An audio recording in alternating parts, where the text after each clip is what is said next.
Hello and welcome to Transfermarkt TV. I'm Ben Littlemore and today I'm joined by Tobias Kröger, who is part of Transfermarkt's team in Germany. He's our Bundesliga expert. He watches the league a lot.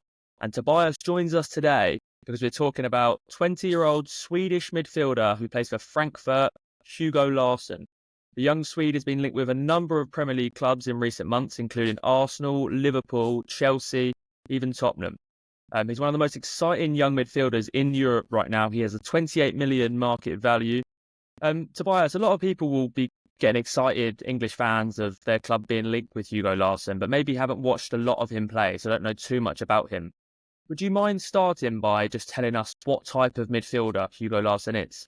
Yeah, Hugo Larsson is a very exciting player, as you said. He's a real box-to-box midfielder who covers a lot of space, have a good feeling for going from one side to another side, has a good technique on the ball, is also confident to go into dribblings. He's not like dribbling like a winger for example, but he's really confident, like when we say in comparison a bit like Frenkie De Jong, just okay, I just take the ball and go up front. So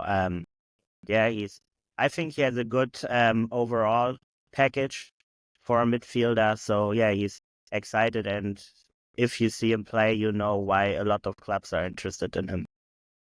Nice. What type of midfield would you describe him more as sort of like a number 8?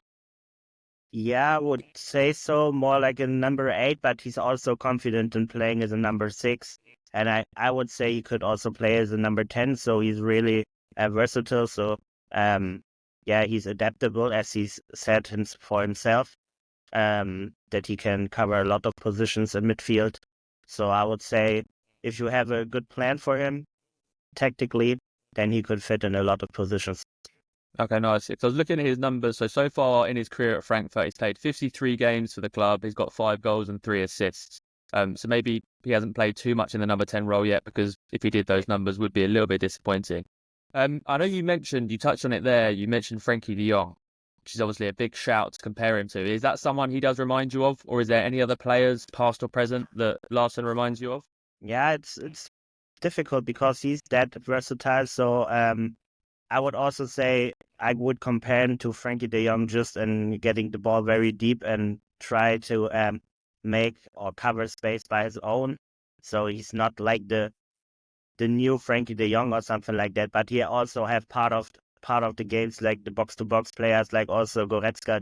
And Goretzka in his prime, I have to say, last year wasn't that good. But he reminds me a lot of players, but to tell his overall package into one comparison to another player is very difficult because he always picks up parts of other players.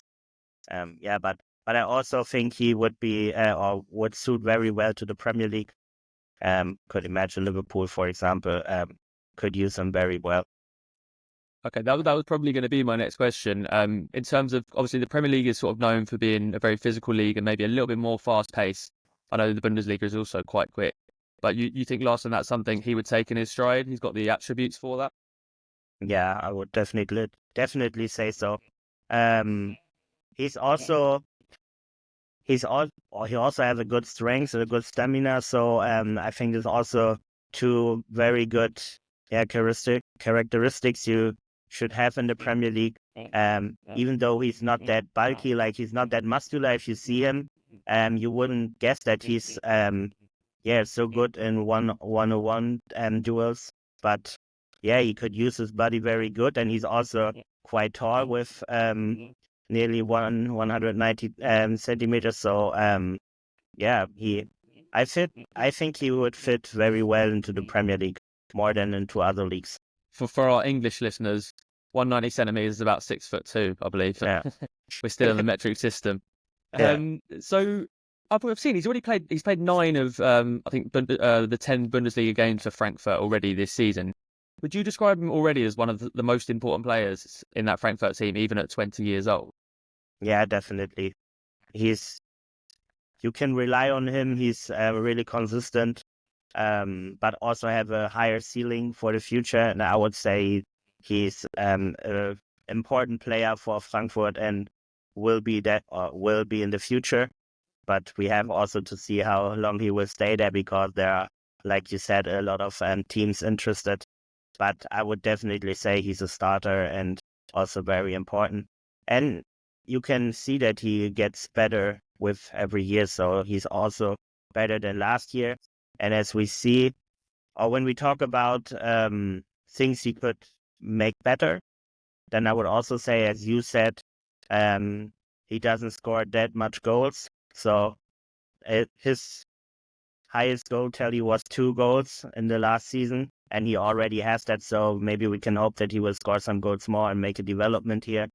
Yeah, but he's very important for Frankfurt, and I think he will also be a big factor when it comes to Europa League quarterfinals or something like that. I think Frankfurt can go very far this year again.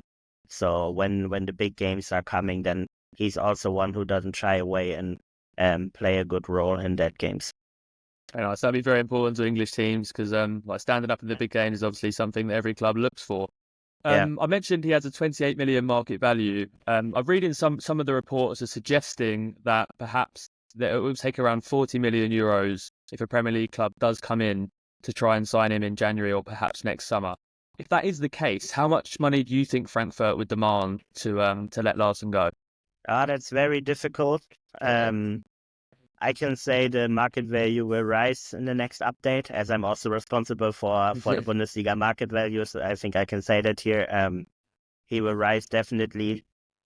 Yeah, but with Frankfurt in general, it's hard to say how much money they get, because also in the last year with Kolo Muani, there was always in the whole season talks like 60 million, and then he got nearly 200 million. There were also other players in the last years which Frankfurt sold better than in the season we thought that they would. So, but I also would agree that 40 millions will be the minimum, I guess. And then it also, as you know, depends on who wants to sign him in the summer. But I don't think Frankfurt will let him go under 40 millions. He's also had a good contract length, so they are not really in the position to have him sold in the summer, so they can keep relying on him. So I think that should take a lot of money to get him from Frankfurt this summer. Some very good business for Frankfurt, picking him up for just 9 million euros in 2023. Yeah. Tobias, thank you very much for your time and your insight today on Hugo Larsson. I'm sure our English listeners or our fans of English clubs will be very interested to learn more about him. If you enjoyed this video today, guys, please don't forget to like and subscribe. And Hugo Larsson, could he be the next young, talented European midfielder to move to the Premier League? Thank you for listening, and thank you, Tobias. Thank you.